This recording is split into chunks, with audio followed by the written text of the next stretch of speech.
I'm not very well versed in what an atheist is. My general idea is that they just don't believe in God. Are you able to expand what your definition of an atheist would be, or like the way you kind of saw the world, let's say, when you identified as an atheist? Sure, that's a good question. It overlaps a lot with sort of a materialist conception of life in the cosmos, and certainly a scientific and rational one as well. I've always been like a very scientifically oriented individual, and sort of as an atheist, my perspective was not only is there no evidence for God, it's a fantasy, it's false, and the idea that there is some aspect of divinity. My understanding was that science can and will explain everything, all of the mysteries of life in the universe in due time, and that my entire experience of life and consciousness was explicable through a purely mechanistic, materialistic understanding, meaning that there's no room for soul or any kind of spiritual essence.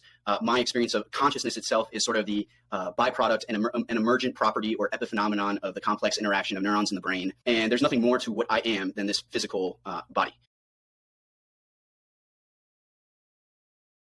You know, there is a miraculous, or, you know, a sacred quality to everything, every iota of existence that I had previously not fully recognized and had overlooked, and found it very, very difficult to explain from a purely materialistic or mechanistic worldview.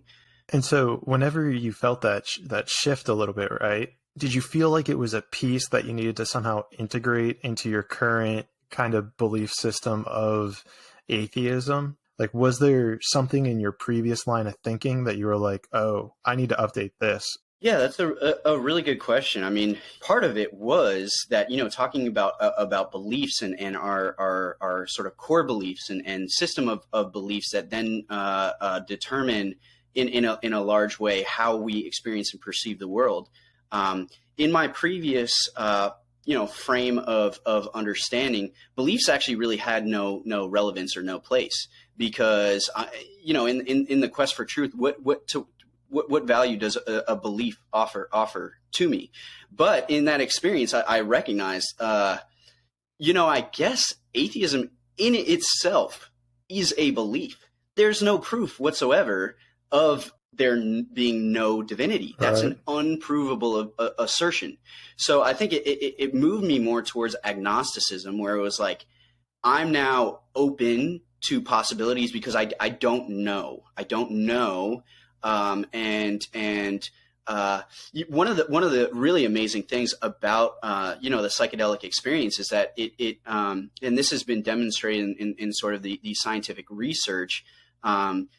Brain scans of people while they're under the influence of psilocybin and other psychedelic compounds. These psychedelics have the capacity to shut down what's called the default mode network in the brain, which is basically, my understanding of it is it's essentially the scientific jargon for our conditioned way of our default mode, our conditioned way of seeing and experiencing and perceiving the world.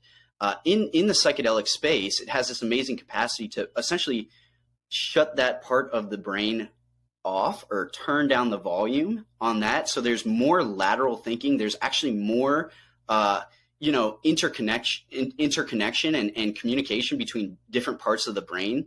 And it's almost like seeing the world with fresh eyes. It's almost like just being born into the moment.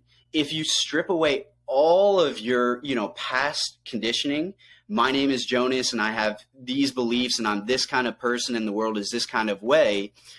Imagine like just being born into the moment and seeing everything as it is without any filters, without any judgment, without any labels, without any analysis.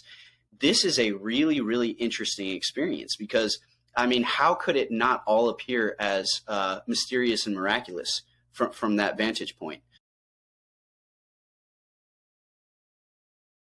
To realize after that experience that as hard as I was trying to be scientific and rational and objective, that itself was a form of dogmatism. Right. There's a couple things here. Number one, I think it's a beautiful kind of thing to point out of how you're saying atheism is about not believing.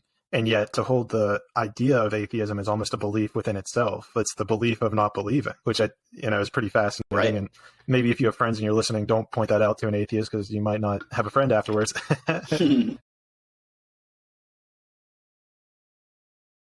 the analogy or the metaphor that that it sounds like you're describing is it's almost like, you call it the default neural system. Default mode network. The default mode network is almost like, if you drive to work every day, you have this certain path that you're always going down. You always make a right on I-279. You always get off at exit 19. You then make a left. And it's like you fit everything into that mode of being or that idea. And then once you have this profound experience, it's almost like you get lifted up out of the car and you're like, wait, you can go all these different directions, or you don't even have to take a car. You can walk through the woods here, or you could get on a plane and go here, or you could go all the way over to this city and then come back. And it like really expands your mind to seeing how many different paths there are that is beyond your everyday comprehension. Exactly. Yeah, that's a perfect analogy for it. Well, we're only viewing things through the red, green, blue color spectrum, whereas, some animals see less, some see more. And so even that kind of was like breaking my own understanding of like, well, what actually is going on here? Like, what if we could actually see like the Wi-Fi signals that are going throughout our house? You would be seeing lines kind of just flickering everywhere. And it's really crazy that evolution has kind of formed in that way. That's such a good point. I mean, this is something I've thought about often. I mean, we have these, 5 main sense perceptions, right? And each one of them is limited. Visible light to our human eyes is less than 1% of the electromagnetic spectrum. So, like you said, we can't see Wi-Fi signals, we can't see infrared, ultraviolet, X-rays, and yet they're all real, right? Likewise, we can only hear within certain frequencies. We can only feel and taste and touch and think within a range of experience. So it's like our entire experience of reality is like we're watching one TV station on a set that has infinite other potential stations. I would also love to point out I'm a big fan of the fact that you said the only thing that's real is I am, because I know that there's a very common saying is I think, therefore I am. I don't know who said it, and so I'm not going to call anyone out, but I feel like that is a huge blunder in our society, is to describe that we are because we think. And right. And because if you are able to pull yourself kind of out of, when you go into deep meditation, for instance, you start to realize that, your thoughts create emotion, your emotions create thoughts, and it's this vicious cycle. Now, when you go into meditation, you cut off all thinking. And it's like, okay, well, I'm not thinking, but I still am. It's not I think, therefore I am. It's I am, therefore I am.